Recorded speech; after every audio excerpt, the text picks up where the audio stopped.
I'm Selma from Bosnia. Before I tell you my extraordinary story, click like and subscribe because my story animated will give $1,000 to one lucky person who subscribes in the next 7 days. When I was 4, my parents and I went for Christmas to a little town far from home. The day we were going back, I was so excited at the train station. Mommy, look! Our train's here! I turned around to see Mom was gone. So was Dad. My heart raced in panic as I ran through the crowd, calling out to them. And moments later, I saw the train moving. Were my parents leaving without me?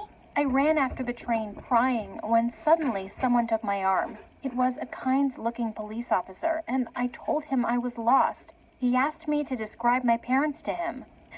Dad was wearing a brown coat, and Mommy's dress was red. Sweetheart, can you describe their faces? I couldn't describe them at all, and I didn't even know where I lived. The police officer dropped me at an orphanage and said he'd come to get me as soon as he found my parents. But days turned into weeks and weeks to months, and no one came for me. One day, I was introduced to a new roommate. When we were alone, the girl spotted my necklace on the bedside table and asked me what it was.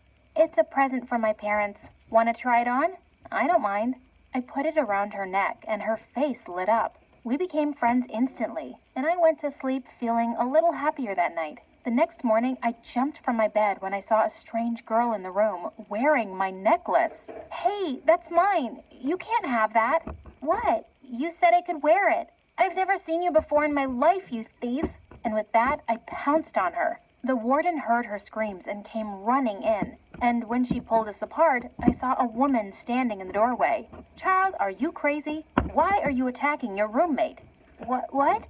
I don't know who she is. I don't know who anyone is. The woman hugged me gently, asking me to explain what I meant. I told her that ever since I was a kid, I just couldn't remember faces. It turned out that the woman's name was Sarah, and she was a brilliant doctor. She told me I had a condition called face blindness, probably from birth. But it's nothing to worry about. I can teach you to get really good at recognizing people by their voices and expressions. Would you like to come live with me, Selma? Something about her reminded me of Mom, and I immediately said yes. And before I knew it, Sarah had adopted me, and I was flying to another city with her to live in her beautiful mansion. With Sarah's help, I grew more confident around people. I was homeschooled for many years, but on my 14th birthday, she told me I was ready for school. As soon as I entered the class on my first day, a group of girls flocked around me. Wow, that dress is gorgeous. Looks like you have money and good taste. You're pretty, too. We could be twins. But first tell me, how much money do you have in your bank account? 3 giraffes and an elephant? Oh gosh, you're funny too. Just like me. I'm Laura, I'm super popular, and you can sit with me.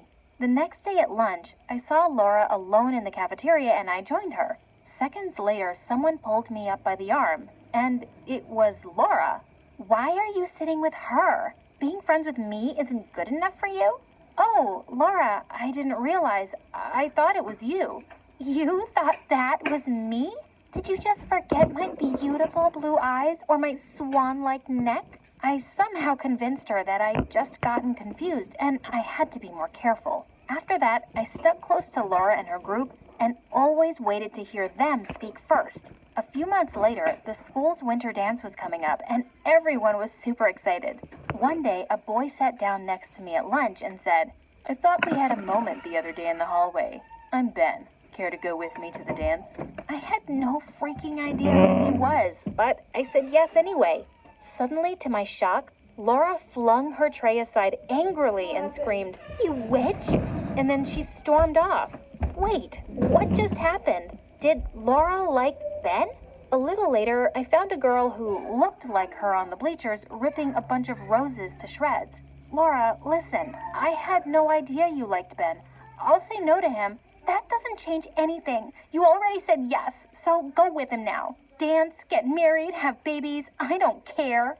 I felt terrible. I almost canceled the dance, but Sarah said if Laura was a good friend, she'd come around eventually. At the dance, I could feel admiring eyes on me as I walked down the hall. Just then, Ben came running up to me, and without a word, he pulled me in for a kiss. Wow, it was my first kiss ever, and it felt freaking amazing. Seriously, Selma? You just said yes so you could kiss some random dude on our date and humiliate me publicly? No, wait, Ben, this is a mistake. How could you kiss him by mistake? Do you kiss so many guys that you can't even tell them apart anymore? How could I explain this without announcing my condition?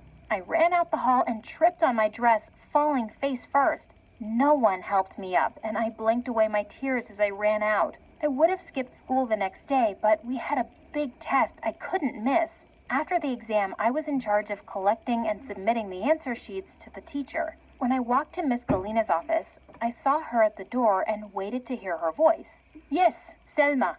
Thank you. That was definitely her.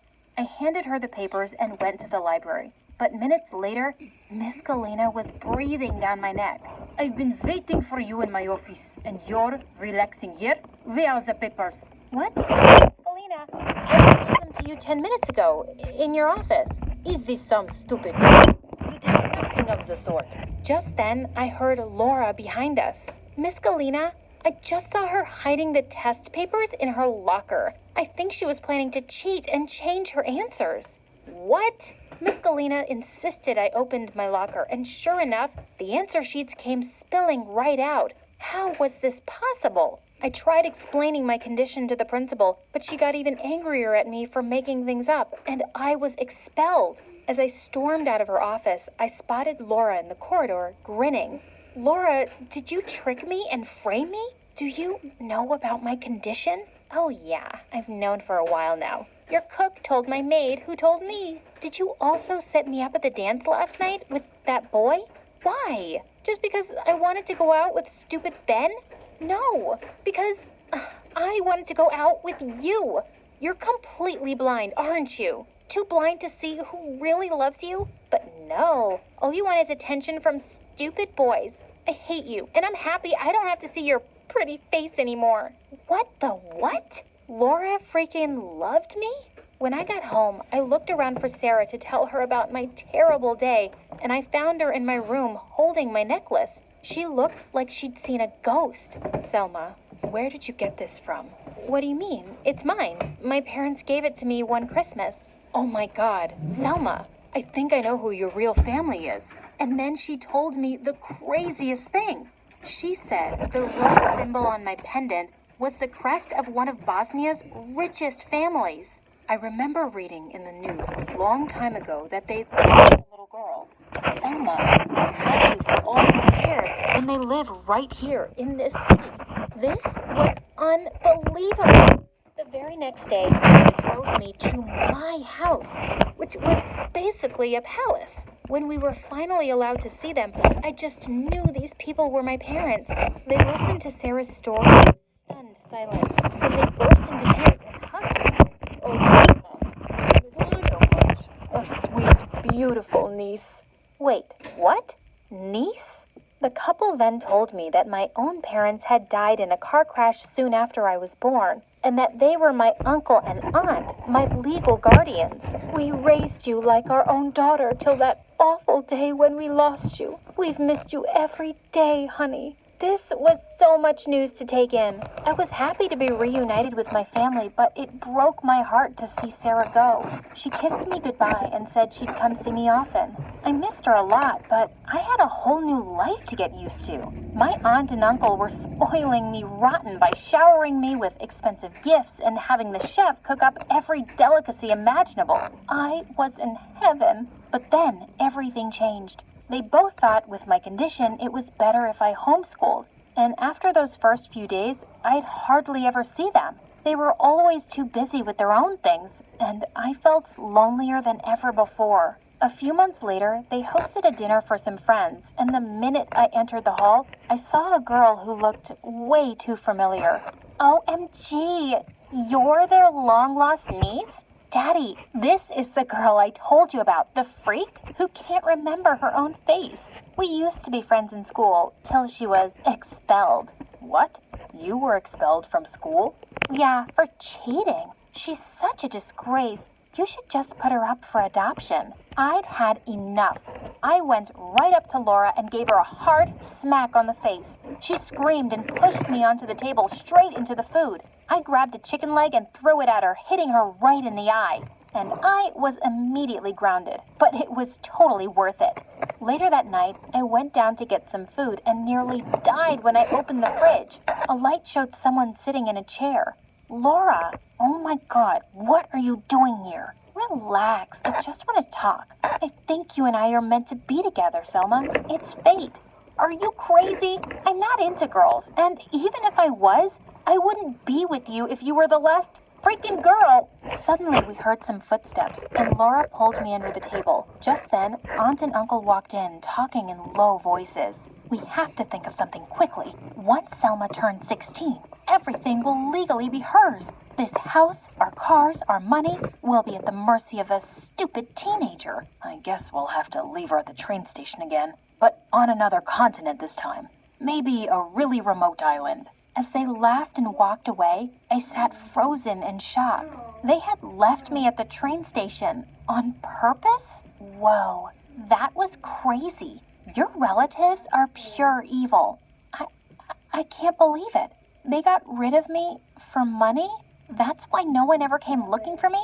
I'm not letting them get away with this. Laura took me by the hand, and for the first time, she seemed nice. Listen, I'm really sorry about everything. I know you can't like me that way, and I've been really dumb taking it out on you. But please, let me help you now. Laura got me hearing devices to place all over the house, hoping we could catch Aunt and Uncle on record. And sure enough, one day we heard the two of them making travel plans for Timbuktu so they could leave me there. We submitted the proof to Laura's dad, who was a lawyer, and in no time, those two crooks were in prison. I became the rightful owner of everything my parents had left me, and the first thing I did was convince Sarah to move into my house. I went back to school, and well, Laura and I are now best friends.